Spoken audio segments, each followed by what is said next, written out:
हम लोगों का टॉपिक है वो लिंग निर्धारण यानी सेक्स डिटर्मिनेशन, ठीक है। यानी लैंगिक निर्धारण कैसे होता है, ठीक है। मान लीजिए किसी का बच्चा होता है तो आप सुना होगा ना कि लड़का हुआ लड़की हुई, तो ये किस प्रकार से होता है, कौन कौन सी क्रियाएं होती है, ठीक है। इसके बारे में जानना है, ठीक है। कोई प्रॉब्लम कोई प्रॉब्लम नहीं ना है ना सर। देखिए अभी हम लोगों को जानना है बाबू लिंग निर्धारण के विषय में। तो लिंग निर्धारण के लिए देखिए इसमें क्या होता है। सबसे पहले कहने का मतलब है कि इंसानों में क्या होता है जी, अर्धसूत्री विभाजन होता है। अर्धसूत्री कहने का मतलब है कि ये पूर्णतः नहीं होता, यानी दो नर और मादा दोनों की यानी अंडाशय और यानी अंडाणु और स्पर्म के संयोग से ये क्रिया होती है, अर्धसूत्री विभाजन, ठीक है। कोई प्रॉब्लम? यहाँ पर आप देख लीजिए कि ये पुरुष की जनन कोशिकाएं हैं, ये स्त्री की जनन कोशिकाएं हैं, ठीक है। तो स्त्री की जनन कोशिकाएं होती है, उसमें क्या होता है, एक्स ग्रुप होता है, ठीक है। और पुरुष की जनन कोशिकाएं होती हैं जिसमें एक्स और वाई दोनों होता है। क्या होता है जी, जनन कोशिकाएं होती हैं, ठीक है। जिसके कारण यानी लैंगिक निर्धारण होता है, ठीक है। यानी बच्चा जो जन्म लेगा वो लड़का होगा या लड़की होगी, ठीक है। और यहाँ पे ये पूरा सेटअप दिया है, ये अभी ऐसे समझ लीजिए, उसके बाद में इसको एक एक करके समझा जाएगा, ठीक है। यानी कहने का मतलब है कि जो एग होते हैं वो लंबवत होते हैं, लंबवत मतलब लंबे, ठीक है। और यहाँ पर वाई ग्रुप जो होता है वो गोलाकार होता है, ठीक है। यानी इसका अगर कुछ पूछेगा संरचना तो बता सकते हैं कि वाई जनन कोशिकाएं जो होती हैं वो क्या होती हैं, गोलाकार होती हैं। और एक्स जनन कोशिकाएं होती हैं वो लंबवत होती हैं, ठीक है, डंडाकार। कोई प्रॉब्लम आपको दिख रहा है ना साहब साहब? हाँ सर, कोई दिक्कत नहीं है। अब यहाँ पर देखिए ये आपको कह रहा है कि एक्स ग्रुप है, क्या है जी, एक्स ग्रुप है। यानी एक्स ग्रुप पुरुष में भी होता है और मादा में भी होता है। जैसे यहाँ पर देखिए कहने का मतलब है कि इसमें अब यहाँ पर आप देख लीजिए कि पुरुष के पास कितनी होती है जी, 44। और एक्स और वाई मिला के दो ये हो गया 46 हो गया, यानी 23 जोड़ी। यस सर, ठीक है। 23 जोड़ी जनन कोशिकाएं होती हैं। क्या होती है जी, जनन कोशिकाएं। इनको क्या कहा जाता है, क्रोमोसोम। यानी लिंग क्रोमोसोम की संख्या होती है 23 जोड़ी यानी 46, जिसमें से 45 जो होता है वो एक्स ग्रुप का होता है और एक जो होता है वो वाई ग्रुप का होता है, ठीक है। अब यहाँ जान लीजिए कि मान लीजिए अगर किसी को, अब यहाँ पर आप बताइए कि बच्चा हो रहा है तो उसमें लड़का होने का चांस ज्यादा रहेगा कि लड़की? लड़का होने का चांस ज्यादा है कि लड़की होने का? लड़की होने का चांस ज्यादा है। क्यों? क्योंकि एक्स श्रेणी ज्यादा होता है और वाई श्रेणी कम होता है, ठीक है। यानी इसीलिए लड़कियों का बर्थ रेट जो होता है ज्यादा होता है, ठीक है। लेकिन आज के जमाने के हिसाब से समझिए बर्थ सिचुएशन क्रिटिकल है, कम है, ठीक है। कारण कि आजकल अनेक प्रकार के लैंगिक परीक्षण की विधियां चल गई है, उससे लोग पता कर लेते हैं कि लड़का है कि लड़की है, ठीक है। लैंगिक परीक्षण हो जाता है, कोई दिक्कत? अब यहाँ पर जान लीजिए लैंगिक जनन करने वाले जीव एक लिंगी होते हैं। ये तो पहले का सेटअप था, इसके बाद में आप उसके बारे में यानी देख लिए, ठीक है। उसके बाद में आप एक एक करके समझा जाएगा कि किस प्रकार से लैंगिक निर्धारण होता है, ठीक है। क्या जल्दी है ना सबको? कहने का मतलब है कि लैंगिक जनन करने वाले जीव क्या होते हैं, एक लिंगी होते हैं, ठीक है। यूनिसेक्सुअल होते हैं तथा द्विलिंगी दो प्रकार के होते हैं, एक लिंगी भी होते हैं और द्विलिंगी भी होते हैं। एक लिंगी नर तथा मादा जनन अंग अलग अलग होते हैं और द्विलिंगी में नर और मादा दोनों एक ही में होते हैं। जैसे पुष्प, बहुत से प्रकार की फूल है, छोटे छोटे जीव जंतु हैं, माइक्रो ऑर्गेनिज्म है, उनमें नर और मादा एक ही में होता है, ठीक है। जिसके कारण वो द्विलिंगी है और जिसके यानी एक लिंगी को होने का मतलब है कि इसमें जनन अंग जो होते हैं वो अलग अलग होते हैं। कोई दिक्कत समझ में? यानी अगर जिस भी जीव में जनन अंग अलग अलग होगा तो वह है एक लिंगी जनन करने वाला जीव, यानी एक लिंगी जीव है। और जिसके पास एक ही जीव में नर और मादा का गुण दोनों हो तो उसको कहा जाता है द्विलिंगी। ठीक है, कोनो दिक्कत? चलिए, तो कहने का मतलब है कि इसमें कोई प्रॉब्लम आप लोगों को? ठीक है, यानी समझ लिया इसको। अब चलिए, अब देखिए कुछ वैज्ञानिक का नाम है। ये कह रहा है कि मैकलम्स है, विल्सन है और स्टीवेंस है। ये सभी वैज्ञानिकों ने लिंग निर्धारण के वास्तविक व वैज्ञानिक आधार का पता लगाया था। यानी वास्तविक किस प्रकार से लैंगिक निर्धारण होता है, इसके लिए 1902 ईस्वी में वो सिद्धांत दिया गया जिसका नाम था गुणसूत्रवाद। क्या था? गुणसूत्रवाद, chromosomal theory of sex determination. ठीक है, प्रस्तुत किया कब हुआ जी? 1902 में। क्या हुआ था? एक सिद्धांत दिया गया था। ये ऊपर जो वैज्ञानिक का नाम दिया गया है मैकलम्स है, उसके बाद विल्सन है और स्टीवेंस है। इन सभी वैज्ञानिकों ने मिलकर ये पता लगाया था कि किस प्रकार से लैंगिक निर्धारण होता है। कोई दिक्कत? कोई समस्या? ठीक है, कब किया था जी? 1902 ईस्वी में। क्या पता किया था? लैंगिक निर्धारण, यानी नर और मादा का निर्धारण कैसे होता है, कैसे जन्म लेते हैं। ठीक है, यानी कौन कौन सी क्रियाएं होती हैं जिसके द्वारा स्त्री हो जाती है और पुरुष हो जाते हैं। ठीक है, स्त्री का गुण पुरुष में नहीं आता और पुरुष का गुण स्त्री में नहीं होता। इसके लिए इन्होंने एक सिद्धांत दिया जिसे गुणसूत्रवाद कहा जाता है। यानी इसमें गुणसूत्र के विषय में बताया गया। किसके विषय में? गुणसूत्र के विषय में। ठीक है, कोई दिक्कत?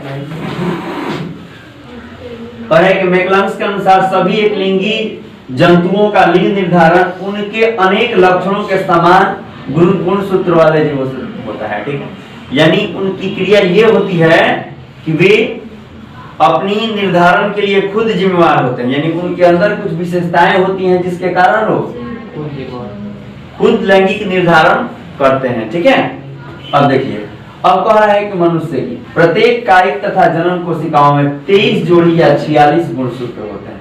कितने होते हैं जी? 23 जोड़ी या 46। यानी 1902 ईस्वी में गुणसूत्रवाद दिया गया, उसमें पता चला कि यानी 23 जोड़ी क्या होते हैं? जनन कोशिकाओं में गुणसूत्र होते हैं।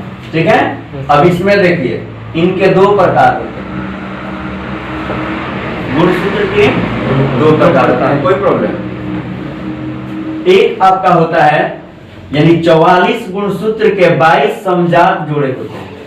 यानी 44 को गुणसूत्र जो होता है 44 वो समजात होता है, एक्स ग्रुप का होता है। ठीक है, एक्स ग्रुप का होता है जो किसके जन्म को प्रदर्शित करता है?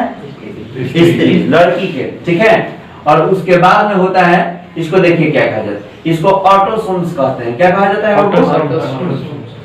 यानी कहने का मतलब है इसको अंग्रेजी में कहा जाता है होमोलोगस पेयर्स, यानी समजात जोड़े। पेयर्स यानी समजात जोड़े। ठीक है, तो समजात जोड़े हैं। समजात मतलब यानी इनकी क्वालिटी एक समान है। इनकी क्वालिटी एक समान है। तो इससे पता चल जाता है कि ये क्या है? समजात है। समजात यानी सम माने समान, जात माने जाति, यानी एक ही जाति के, यानी एक ही गुण वाले जाति के होते हैं। शेष एक जोड़ी गुणसूत्र को लिंग गुणसूत्र कहते हैं। इसी के द्वारा लैंगिक निर्धारण होता है। इसके द्वारा लैंगिक निर्धारण, समजात जोड़े के द्वारा लैंगिक निर्धारण नहीं होगा। लैंगिक निर्धारण करने के लिए आपका जो लास्ट वाला होता है 23वां जोड़ा, ठीक है, उसको लिंग गुणसूत्र कहा जाता है। यही जोड़े जो होते हैं वो डिफरेंट होते हैं, अलग होते हैं, भिन्न होते हैं। इनमें एक्स और वाई दोनों होते हैं, इसलिए इनको लिंग क्रोमोसोम कहा जाता है। ठीक है, यही फैसला करते हैं कि जन्म लेने वाला बच्चा लड़का होगा या लड़की होगा। कोई दिक्कत? अब यहाँ देखिए कह रहा है कि पुरुष में 23वें जोड़े के दोनों गुणसूत्र एक दूसरे से भिन्न होता है। स्त्री में पाया जाने वाला गुणसूत्र एक होता है, समजात होता है। किस ग्रुप का होता है? एक्स ग्रुप का। ठीक है, उसका गुणसूत्र एक्स ग्रुप का होता है, एक्स गुणसूत्र होता है। और वैसे ही जैसे ही आप अलग होइएगा, कह रहा है कि पुरुष में 23वां जोड़ा जो होगा ना, वो क्या होता है? एक्स और वाई होता है। यानी स्त्री में केवल स्त्री का गुणसूत्र पाया जाता है और पुरुष में दोनों पाया जाता है। स्त्री और पुरुष का दोनों पाया जाता है, इसीलिए निर्धारित होता है कि लड़की होगी या लड़का। कोई दिक्कत समझ आ रहा है? नहीं है? इसमें कोई प्रॉब्लम बाबू? अब कह रहा है कि दोनों गुणसूत्र क्या होते हैं जी? एक दूसरे से अलग होते हैं। एक छोटा तथा दूसरा बड़ा होता है। क्या होता है जी? एक छोटा है, दूसरा एक छोटा होता है तो दूसरा बड़ा होता है। कह रहा है इस प्रकार ये हेटेरोसोम या एलोसोम्स है। हेटेरोसोम्स या एलोसोम्स इनको कहा जाता है। बड़ा गुणसूत्र एक्स तथा छोटा गुणसूत्र वाई है। यानी कहने का मतलब एक्स गुणसूत्र जो होता है वो लंबवत होता है, दंडाकार होता है, बड़ा होता है, और वाई गुणसूत्र गोलाकार होता है। ठीक है, कोई दिक्कत नहीं सर? समझ में ना? हाँ सर। अब मान लीजिए कि 5 साल का लड़का और 5 साल की लड़की के अगर हाइट में इस सब अंतर कीजिएगा तो लड़की का हाइट ज्यादा होगा, वेट भी ज्यादा होगा, लड़का से ज्यादा उसका बॉडी एक्टिव होगा। ठीक है, कारण कि उसके पास कौन सा गुणसूत्र है? एक्स ग्रुप है, तो एक्स गुणसूत्र ऑटोमेटिक बड़ा होती है, यानी लड़कियां जल्दी बड़ी हो जाती है। सही बात है ना? लड़की साहब जल्दी जल्दी बड़ी हो जाती है और लड़का लोग धीरे धीरे होते हैं। ठीक है, कुमार के अब देखिए छोटा गुणसूत्र वाई गुणसूत्र कहलाता है। स्त्री में दोनों लिंग गुणसूत्र समजात अर्थात एक्स प्रकार के होते हैं। स्त्री में समजात गुण होते हैं और पुरुष में असमजात, यानी बराबर लिंग होते हैं। एक एक्स होता है तो दूसरा वाई होता है। कोई दिक्कत तो नहीं होता है क्या जी?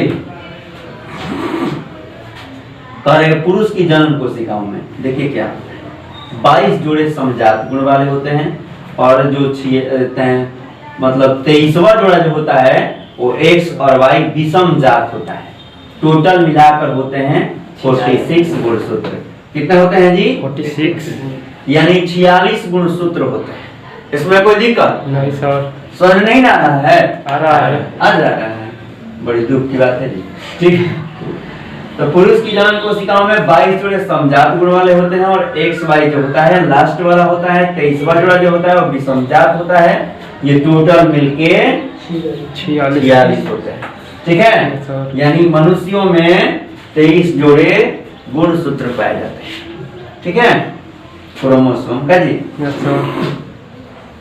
और एक स्त्री की जन्म कोशिकाओं में 22 जोड़े समजात और 23वां जोड़ा जो होता है ये भी समजात होता है। यानी समझिए कि 23 जोड़ा स्त्री में भी पाया जाता है और 23 जोड़ा पुरुष में भी पाया जाता है, लेकिन फर्क बस इतना है। कितना फर्क? बस इतना है एगो का। क्या जी? केवल एक वाई का होता है। इसलिए जब बच्चे का जन्म होगा, ठीक है, तो सबसे पहले का चांस लड़का का होगा कि लड़की का? लड़की का होगा। इसीलिए सबसे पहले लड़की होती है, लड़का बहुत कम। समझे? इस तरह से होगा। पता है ना आपको? नहीं जानते हैं? क्या सर? नहीं जानते हैं?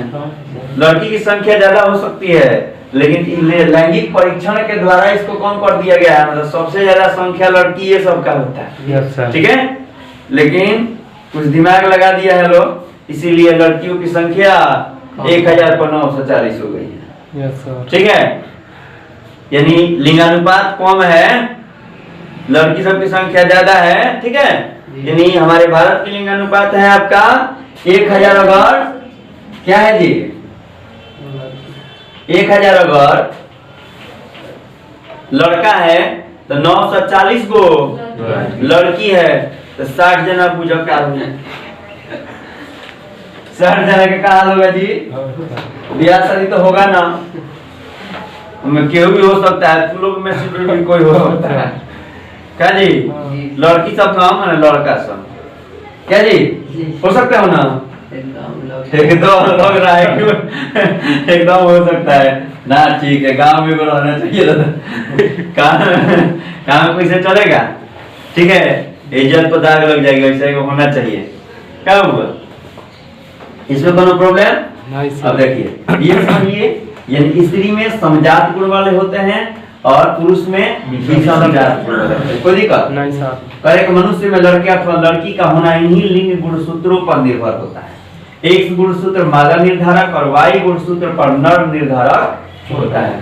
यानी एक गुणसूत्र जो होता है समजात गुण वाला होता है, वो स्त्री को जन्म देता है, और विषमजात गुण होता है वो पुरुष का जन्म देता है। ठीक है, कोई दिक्कत? नहीं सर। कहने कि जब पुरुष की जन्म कोशिका वृषण में शुक्राणु का निर्माण करती है तथा अर्धसूत्री विभाजन द्वारा एक जन्म कोशिकाओं से 4 शुक्राणुओं का निर्माण होता है। कितना होता है जी? 4। एक वो जन्म कोशिकाओं से 4 को निर्धारित होता है। ठीक है, समझ रहे हैं ना बात? Yes sir. ठीक है, अब देखिए करेंगे 2 शुक्राणुओं में 22 यानी 22 और एगो 100 होता है, यानी 23 को गुणसूत्र होता है। और ये 2 शुक्राणु में इतना ही होता है। यानी कहने का मतलब है कि 4 गो शुक्राणु मिल जाएगा तो कितना बना देता है? 46 गो। 46। यानी एगो 4 गो बनाता है। Yes sir. ठीक है, इस तरह से मिलाकर 46 यानी टोटल 23 जोड़ा गुणसूत्र बनता है। यानी 23 2 शुक्राणुओं के द्वारा, जिसमें X ग्रुप होता है उनको मिलाकर बनता है, और एक होता है Y ग्रुप उनको मिलाकर बनता है 23 गो। यानी टोटल मिला के 46 होता है। ठीक है, Yes, sir। जबकि स्त्रियों में दोनों लिंग गुणसूत्र समान होते हैं। ठीक है, ये पता चल गया कि निर्धारण, लैंगिक निर्धारण मादा के द्वारा न होकर पुरुष के द्वारा होता है। ठीक है, यानी लैंगिक निर्धारण में मादा का कोई योगदान नहीं होता है। अब यहाँ जान लीजिए, ये पुरुष हैं और ये मादा है। कौन देश के हैं लोग जी? चाइना। चाइना के हैं लोग। सत्यानाश कर दिया जी। अब यहाँ देखिए, यहाँ पर 22 यानी इनमें से यानी 44 को है। 44 प्लस XY। ठीक है, यानी कहने का मतलब 46 हो गया ना टोटल। ये 22 को, इसमें से कितना निकला? 22 और X एक अलग हो जाएगा, इसमें से फिर 22 निकलेगा और Y अलग हो जाएगा। अब देखिए मादा के पास क्या होता है? 22 X होता है, एक और X मिल जाएगा। 23 X होता है, एक और X मिल जाएगा। यानी समझिए अब यहाँ पर कहने का मतलब है कि 44 को होता है ना, यानी 22 जोड़ी जो होता है पुरुष में हो चाहे स्त्री में हो समजात होता है। समझ रहे हैं? और उसके बाद में स्त्री में भी एक 23वां जोड़ा जो गुणसूत्र होता है वो अलग होता है, वो भी समझाते होता है। अब पुरुष में ये अलग होता है तो विसमजात होता है। समझ गए ना? यानी अलग अलग जाति वाला। ठीक है ना, इसमें कोई कोनो प्रॉब्लम नहीं सर। ठीक है, अब यहाँ जान लीजिए, कहने का मतलब है इसमें से 22 को निकला, इसमें से 22। ठीक है, यानी ओवुलेशन की क्रिया जब हुई तो इसमें से 22 को गुणसूत्र अलग हुआ और 22 को और अलग हुआ, और इसमें एक एक गुणसूत्र जो 23वां जोड़ा वाला है वो इसमें आके जुड़ जाता है, प्लस में आता है। ठीक है, अब इसी में ये अलग हो गया, 2 पार्ट में बढ़ जाता है, और ये भी 2 पार्ट में बच गया, यानी 4 भागों में बढ़ जाता है। यह अर्धसूत्री विभाजन है। ठीक है, तो एक अलग हो गया और दूसरा भी अलग हो गया, और मादा के पास भी जितने गुणसूत्र थे वे भी 2 भागों में बट गए। ठीक है, समझ में आ रहा है? नहीं आ रहा है? 2 भागों में बट गए। अब यहाँ समझ लीजिए कि ये X ग्रुप आकर किससे मिला? X ग्रुप से। ठीक है, तो क्या बनेगा बताइए? ये X ग्रुप आकर मिलेगा X ग्रुप से, और फिर यहाँ से Y ग्रुप को दिखा रहा है कि इससे मिला। यानी कहने का मतलब है कि यहाँ पर ओवुलेशन की क्रिया के पश्चात, ठीक है, यानी अगर X ग्रुप मिल रहे हैं यहाँ से, यानी ये वाला X ग्रुप है और इधर से ये पहुंचा, यानी X ग्रुप और फिर ये वाला X ग्रुप, यानी डबल X ग्रुप मिल जाएगा तो लड़की का जन्म होगा, स्त्री का। और यहाँ पर Y ग्रुप मिल जाता है X से तो जेंट्स, वाह, जीन्स और बाद में कुर्ती। क्या जी? हाँ, जब मतलब X मिल जाएगा का जी का कुर्ती का जन्म होगा का जी अब उसके बाद वाही मिल जाएगा तो जीन्स का जन्म होगा वाह लग रहा है पूरा पूरा एकदम चाइना वाला लग रहा है सब कोई प्रॉब्लम ना